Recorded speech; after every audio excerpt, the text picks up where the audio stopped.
Hi there, my name is Lauren Lavoie and I'm here to present just a few uh, pieces of evidence and some channeled information about the next cyclic Earth crust shift.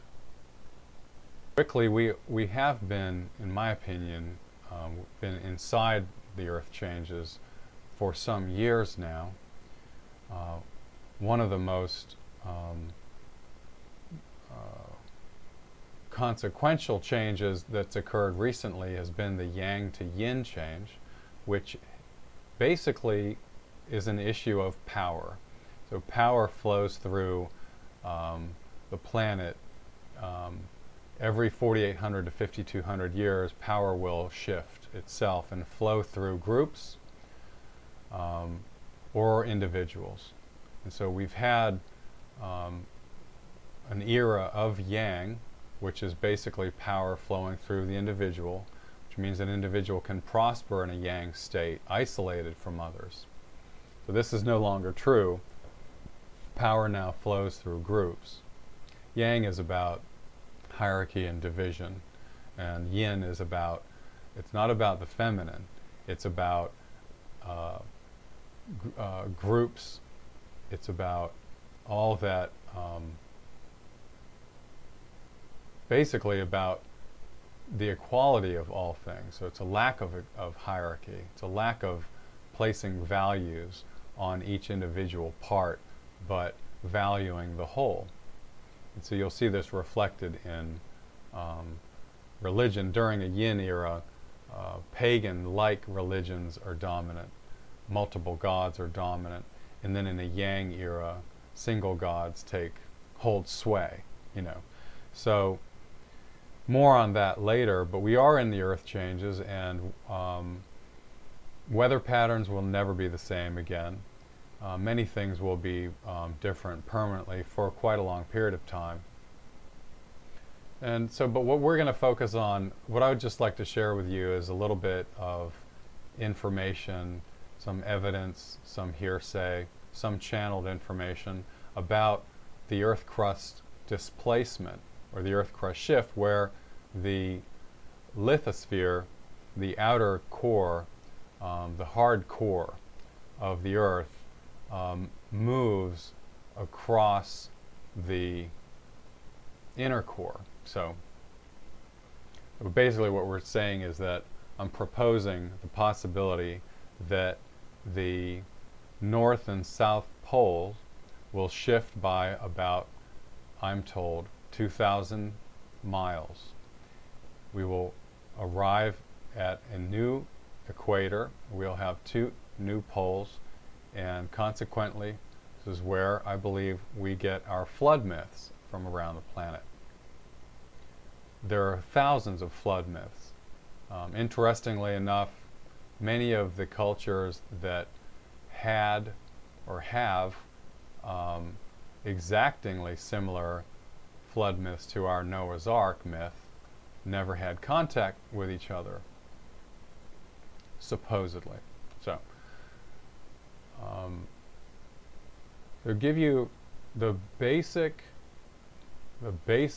idea at this point, my understanding, there is going to be a delay.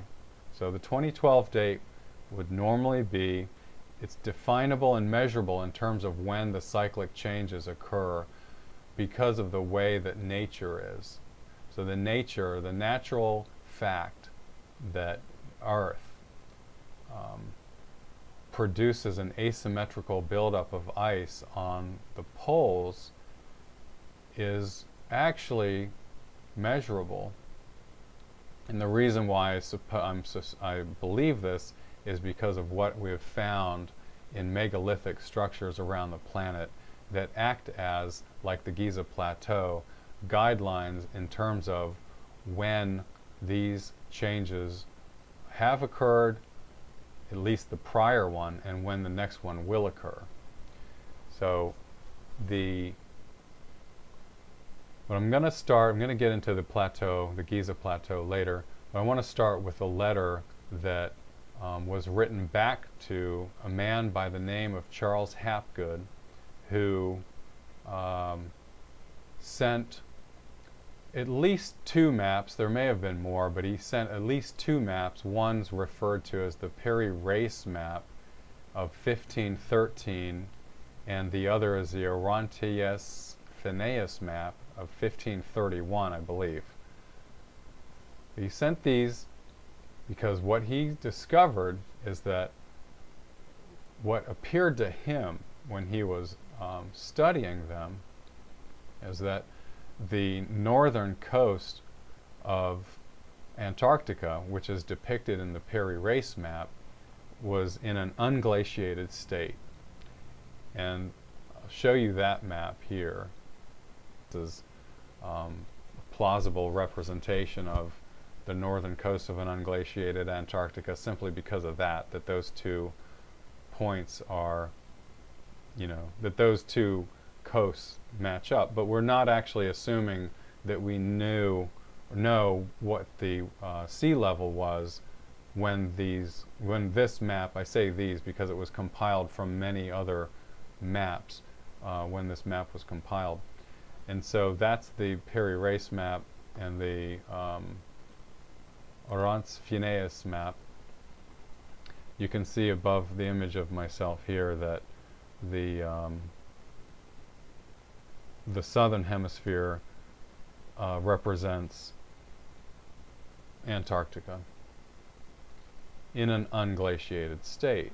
And it's not exact, but it's very close. There are 9 points that geologists have determined are exact matches to our current seismographic depiction of an unglaciated Antarctica. So let's look at this letter. This is the letter that I was speaking about. 8th Reconnaissance Technical Squadron, United States Air Force, Westover Air Force Base, Massachusetts, 6 July 1960. Subject, Admiral Peri-Race, World Map, to Professor Charles H. Hapgood. Dear Professor Hapgood, your request for evaluation of certain unusual features of the Peri-Race World Map of 1513 by this organization has been reviewed. The claim that the lower part of the map portrays the Princess Martha coast of Queen Maud Land, Antarctica, and the Palmer Peninsula is reasonable. We find this is the most logical and in all probability the correct interpretation of the map. The geographical detail shown in the lower part of the map agrees very remarkably with the results of the seismic profile made across the top of the ice cap by the Swedish-British Antarctic expedition of 1949. This indicates the coastline had been mapped before it was covered by the ice cap. The ice cap in this region is now about a mile thick. We have no idea how the data on this map can be reconciled with the supposed state of geographical knowledge in 1513. And what I didn't mention is that Antarctica wasn't discovered until the 1800s, the late 1800s, by our civilization. So, very interesting. So this is just quickly to give you an idea of, there's a lot of information about the astrogeological issue relative to the pyramids at Giza. The 3 great pyramids match, they align with Orion's belt, the 3 stars of Orion's belt. The Nile River is a good match to the Milky Way. And the interesting thing to me about the plateau is that if you're standing in front of the Sphinx and you're looking at the horizon, what you would see about 13,000 years ago would be the Leo constellation. So it takes about 2,160 years to go from constellation to constellation. So where we would get our 2012 or so timeline about the next coming Earth crust shift is based on this half of a great year, which is 13,000 years. Plato's great year is 26,000 years. There's a reason for this. Again, a lot of this information has been regarded as irrelevant, but I believe it's very relevant, at least in so far as to look into it with a sincere eye.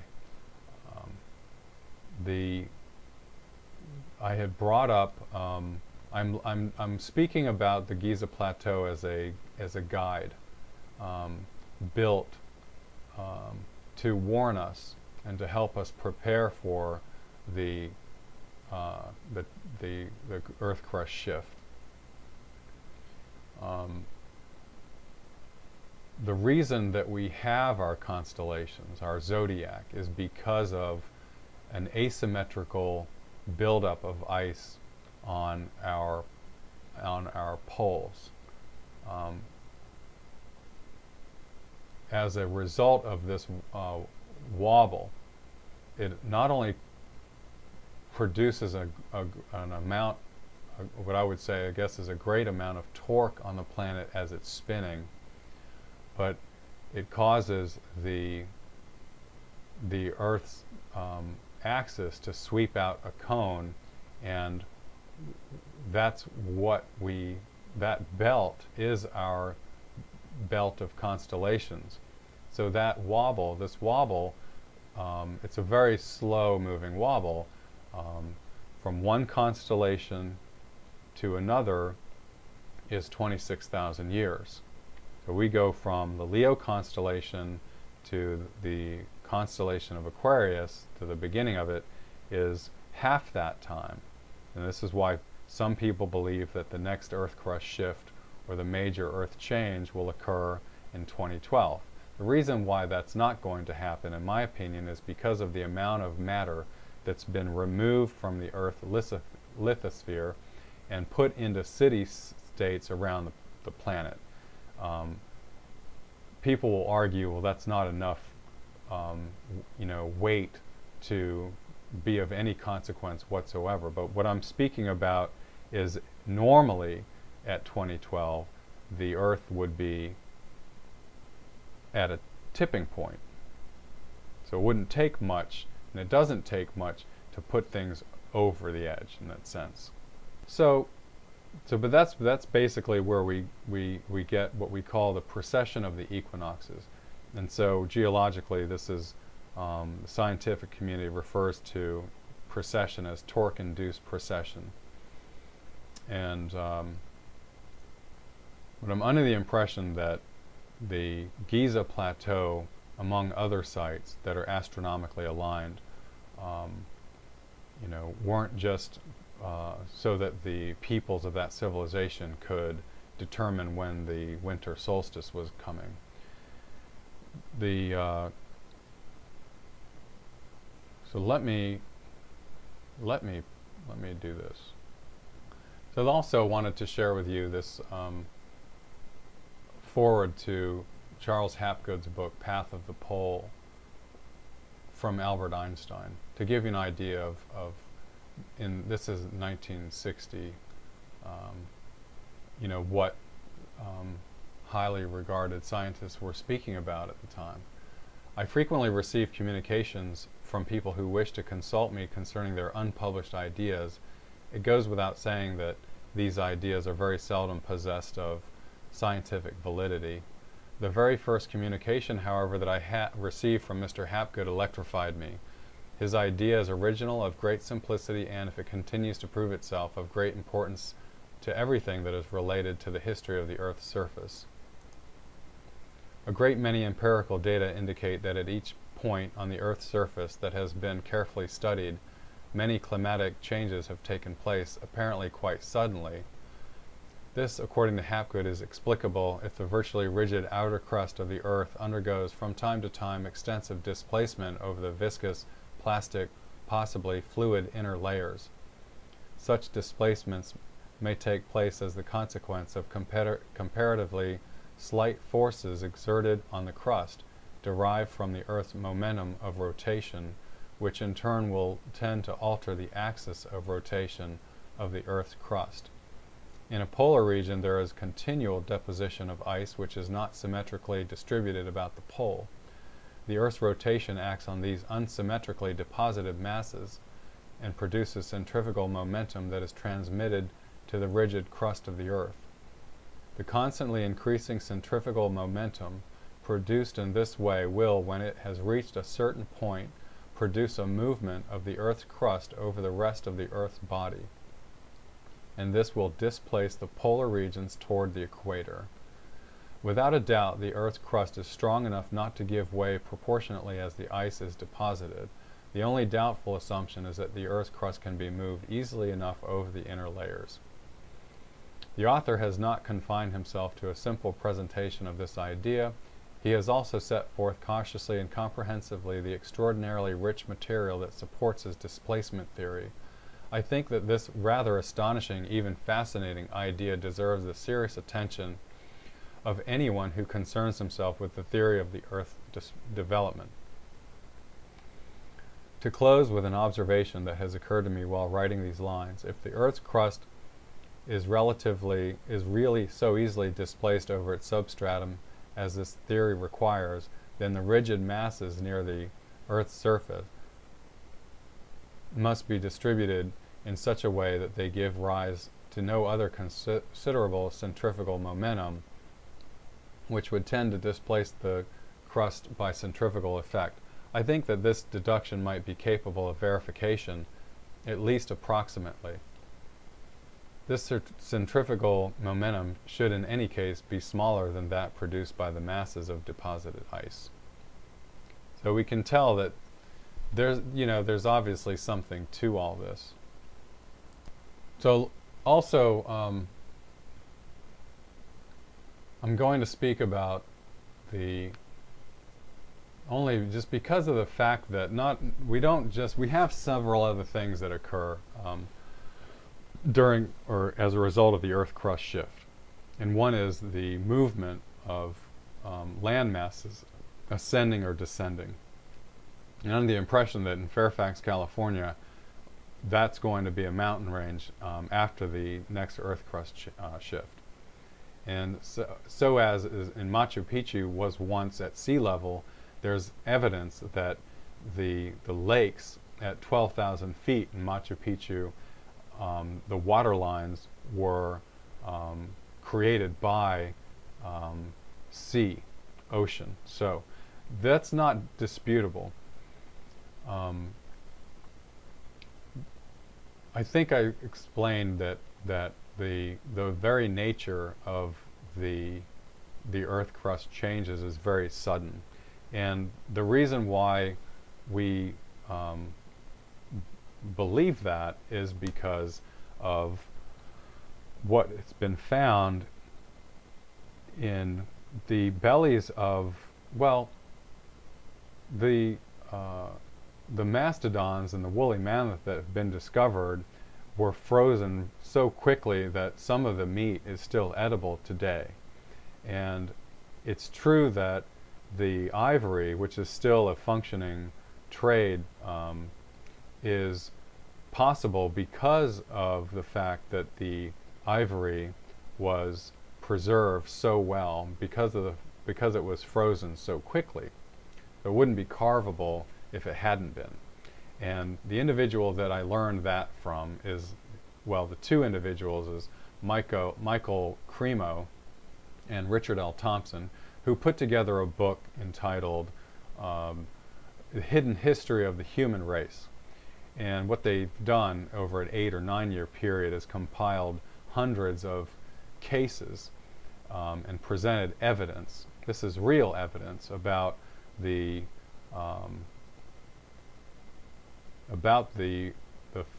fact that primarily that well, not only that modern man has been on the planet functioning in the current state intellectually that we are now for hundreds of thousands to millions of years, but that the last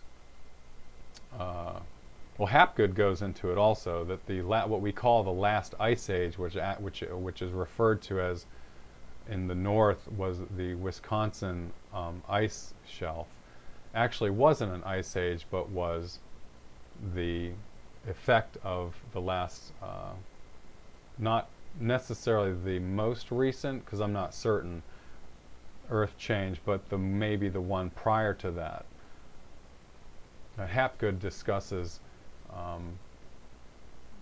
the idea that his theory that the last North Pole was in Hudson Bay, and then 2,000 or so miles from that. I'll just go ahead and read a passage from Hidden History of the Human Race. In April of 1863, Jules Denoyers of the French National Museum came to St. Crust in northwestern France to gather fossils. From the sandy gravels, he recovered part of a rhinoceros tibia. He noticed on the bone a series of narrow grooves. To Desnoyers, some of the grooves appeared to have been produced by a sharp knife or blade of flint. He also observed small circular marks that could well have been made by a pointed implement. Later, he examined collections of St. Crust fossils at the museums of Chartres and the School of Mines in Paris and saw they bore the same types of marks. He then reported his findings to the French Academy of Sciences. Some modern scientists have said that the St. Crust site belongs to the late Pliocene. If Desnoyers concluded correctly that the marks on many of the bones had been made by flint implements, then it would appear that human beings had been present in France during that time. One might ask, what's wrong with that? In terms of our modern understanding of paleoanthropology, quite a bit is wrong. The presence at that time in Europe of beings using stone tools in a sophisticated manner would seem almost impossible. It is believed that at the end of the Pliocene, about 2 million years ago, the modern human species had not yet come into being. Only in Africa should one find primitive human ancestors, and these were limited to Australopithecus and Homo habilis, the latter considered the first toolmaker.